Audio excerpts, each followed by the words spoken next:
C'est presque de l'info, c'est la revue de presse de Nicolas Canteloup. Et ils sont encore dans le studio, Fabien Amias, c'est son invité. Voilà, alors mon invité, donc François Fillon. François Fillon, comment pouvez-vous être sûr d'être au deuxième tour de cette présidentielle ? Parce que, monsieur Namias, je sens les choses. Parce que je connais le peuple français. Il n'y a pas 55% de révolutionnaires. Je ne critique pas mes adversaires, mais monsieur Mélenchon a le bourrichon, monsieur Macron est un truffon. Il n'y a que moi. Il n'y a que moi. Et les Français, je suis convaincu que les Français veulent l'alternance. Et l'alternance, il n'y a que moi qui propose l'alternance. Parce que M. Macron est un truffon, M. Mélenchon a le bourrichon. Oui, alors, vous l'avez entendu justement, Emmanuel Macron a dit hier à Bercy que vous étiez, bien sûr, on le sait, proche de Sens Commun, et que vous étiez prêt même à mettre des ministres dans votre gouvernement de Sens Commun. Écoutez, je ne supporte pas, déjà je vous supporte pas,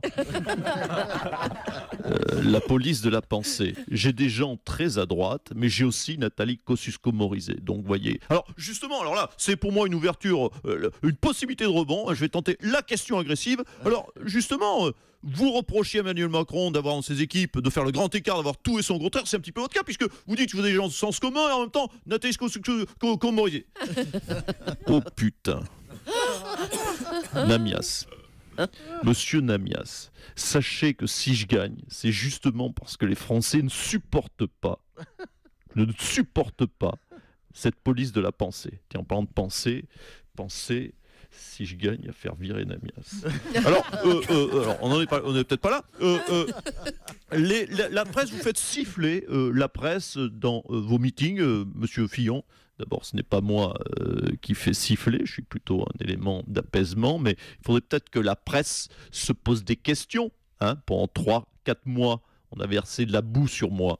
Il faudrait peut-être se poser des questions. Namias, Namias, allez huer dans ce studio, Namias, Et je rappelle qu'il y a monsieur Mélenchon à le bourrichon et monsieur Macron est un truffon. Je ne sais pas si je l'ai dit là dans mes éléments de langage. Bon, voilà, on en sait un petit peu plus. Demain, je ne sais pas qui j'aurai, mais enfin bon, à vous, Julie, tout de suite. Merci, messieurs. Et c'est Stéphane Bern qu'on va accueillir maintenant pour les titres de l'actualité. Bonjour Stéphane. Oh mes chers voisins, bonjour. Quelle joyeuse ambiance ce matin entre Fabien, notre Fabien national Namias, et François Fillon.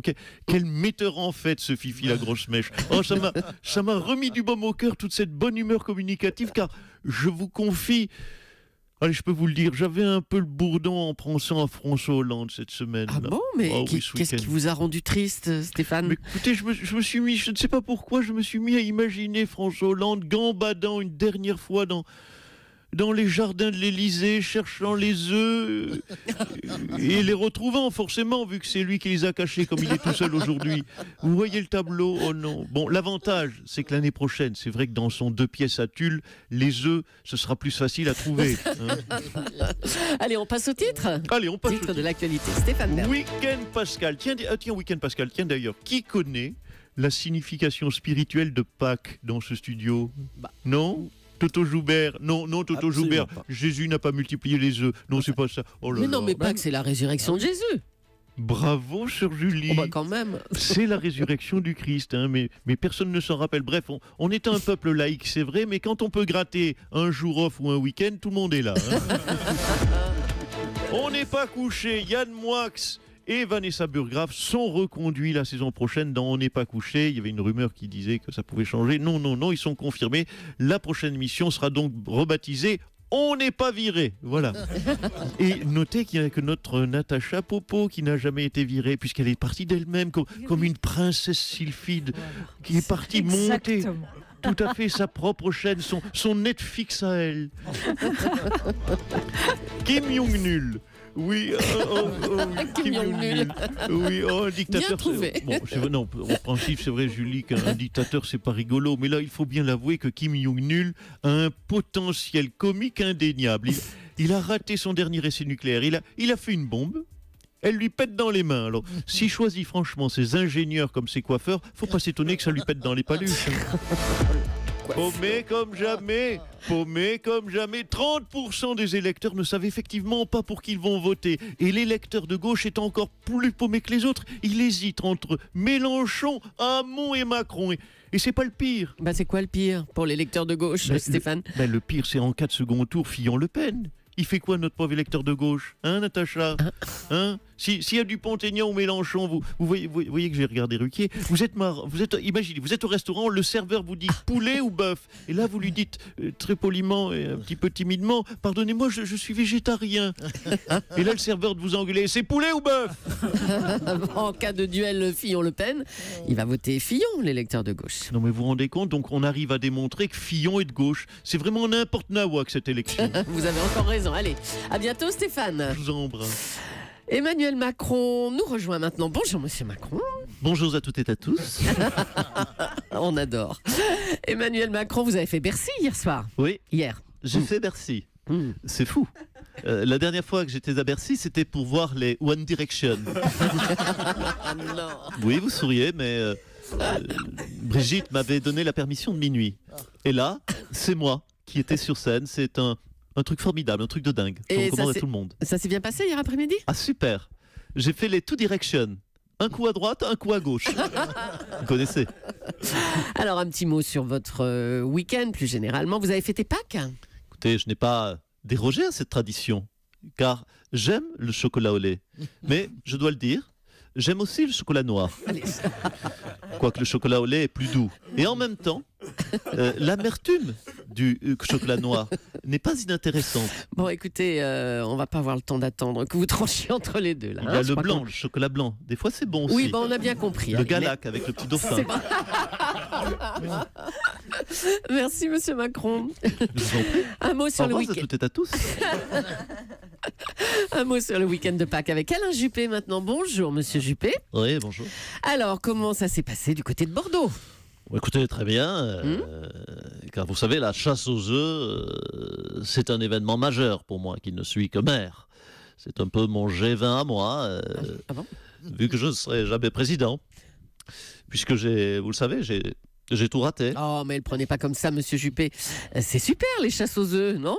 Mais non, c'est nul. C'est nul. À bientôt 72 ans, obligé de cacher les putains d'œufs en chocolat pour ces cons de Bordelais et de Bordelaises. Ça fait chier de perdre. Allez, courage, Monsieur Juppé.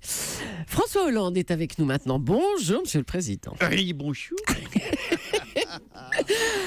Ça doit être étrange à vivre, hein, une fin de présidence. Oui, c'est fou. Hein. Dimanche prochain, on saura qui va être mon remplaçant. Ah bah non, pas dimanche prochain, c'est le premier tour dimanche. Oui, enfin, bon, c'est tout ce que Marine Le Pen sera en principe au deuxième tour et qu'elle va se faire taper par celui qu'elle aura en face. Donc, dimanche, suivez mon raisonnement, on va connaître le nom du futur président. Mélenchon, Macron ou Fillon. Et ça finit en haut. Ou Hamon, pour finir en haut aussi.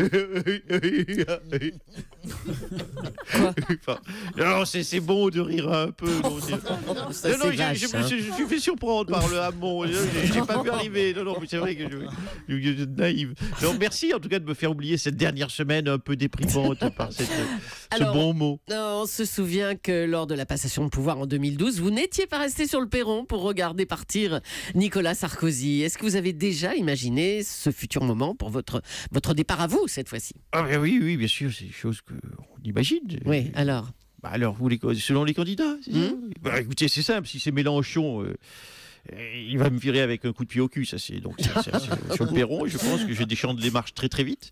Si c'est Fillon, il va essayer de me piquer ma montre en me serrant la main. oh là là. Et puis si c'est le gamin, là... Le gamin Emmanuel Macron? Oui, le gamin, c'est ce que je dis. Oui. Si c'est Emmanuel Macron, là, il va... Oh, je pense qu'il va chialer, c'est sûr. Hein. Écoutez, mettez-vous à sa place. Je suis son mentor. Je suis son père spirituel, son Miyagi dans Karate Kid. Hein. Oui, c'est moi qui lui ai tout appris ce que je sais. Hein. C'est-à-dire rien, pas grand-chose. Ah ben, donc, on peut vous remercier pour votre sincérité. Oui. Merci, Monsieur J'en Hollande. C'est la dernière ligne droite avant le premier tour. François Bayrou, comment vous sentez cette dernière semaine? Madame Julie. Marie-Hélène. Non, c'est pas ça. Ma conviction. Marie-Hélène. Ma conviction. Ah, d'accord. Oui, ma conviction, Madame Julie, c'est que nous pouvons gagner. Je souhaite gagner. C'est pour ça que j'ai rallié de toutes mes forces Emmanuel Macron. Vous savez, Emmanuel Macron me dit souvent que je suis lourd. Et que je suis lourd. Ah, on vous le confirme. Hein, Non, que je suis l'ouragan qui peut l'aider.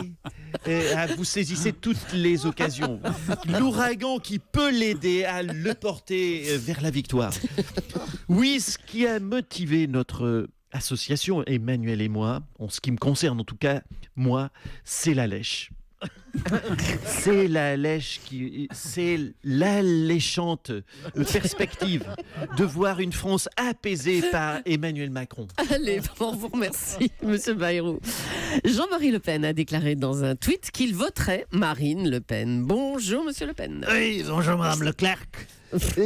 Oui, effectivement, j'ai tweeté que mon soutien plein et entier irait à Marine. Marine, que j'admire à nouveau depuis sa déclaration sur le Veldiv, n'est-ce pas? Une frafle qui n'était pas la France et qui, je dois dire, n'était pas si dramatique. Oula. Non, mais qu'est-ce qui se passe? Qu'est-ce qu'il raconte?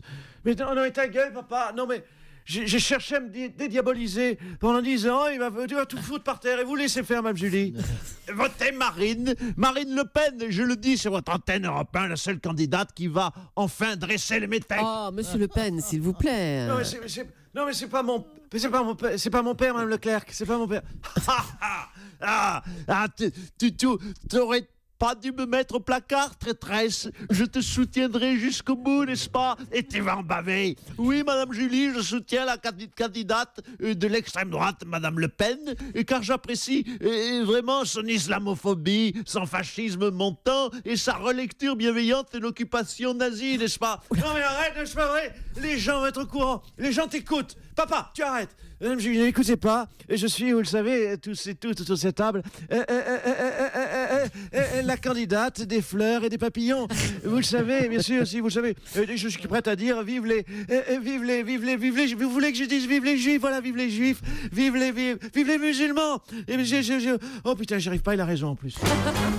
Merci Nicolas Canteloup et ses auteurs. Philippe Cavrivière, Laurent Vassilian et Arnaud Demange. Bravo. Ouais.